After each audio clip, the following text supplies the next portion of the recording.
ஹரே கிருஷ்ணா. ஓம் நமோ பகவத்தே வாசுதேவாய. ஹரே கிருஷ்ணா. ஸ்ரீமத் பகவத்கீதை அத்தியாயம் 2. கீதையின் உட்பொருட் சுருக்கம். பதம் 17. அவிநாஷி தூ தத்வித்தி ஏன சர்வம் இதம் ததம் விநாசம் அவ்யயஸ்ய ந கஷ்சித் கர்த்துமர்ஹதி. டிரான்ஸ்லேஷன்: உடல் முழுவதும் பரவியிருப்பது அழிவற்றது என்று அறிவாய். அழிவற்றதான ஆத்மாவை கொல்லக்கூடியவர் யாரும் இல்லை. Purport by Srila Prabhupad. ஜெய் ஸ்ரீல பிரபுபாத். உடல் முழுசுமே பரவியிருக்கக்கூடிய ஆத்மாவின் இயல்பை இந்த ஸ்லோகம் நல்லா நமக்கு விளக்கி சொல்லுது. உடல் முழுவதுமே பரவி இருப்பது என்ன அப்படின்னா உணர்வு. ஒவ்வொருத்தருமே நம்மளுடைய உடலின் இன்பத் துன்பங்களை நம்மளால் உணர முடியுது. அந்த உடலினுடைய இன்பத் துன்பங்கள் நம்ம உடலோடு அது முடிஞ்சு போகுது.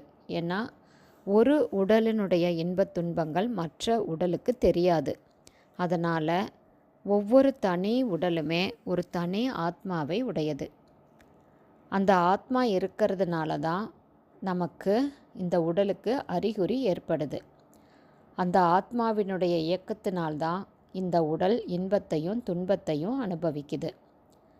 அந்த ஆத்மாவினுடைய அளவு பார்த்திங்கன்னா கேசாகிர சதபாகஸ்ய சதாம்ச சாத்ருஷ்யாத் மகக ஜீவக சூக்ஷ்ம ஸ்வரூபோயம் சங்காயாதீதோ ஹி சித்கணக அப்படின்னு பாகவதம் சொல்லுது.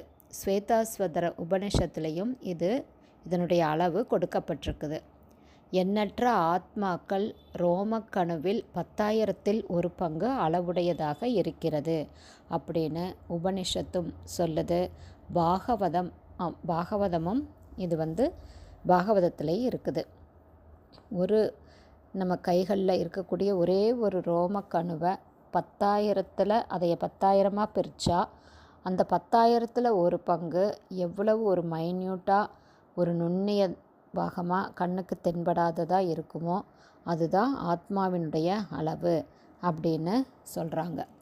ஸ்வேதாஸ்வதர உபனிஷத், அதுக்கப்புறம் பாகவதம். இந்த ரெண்டுலேயுமே மேலும் வேதங்களில் பல இடங்களில் ஆத்மாவினுடைய அளவு சொல்லப்பட்டிருக்குது. ஹரே கிருஷ்ணா. இதோட எக்ஸ்ப்ளனேஷன் அடுத்த ஆடியோலையும் பார்க்கலாம்.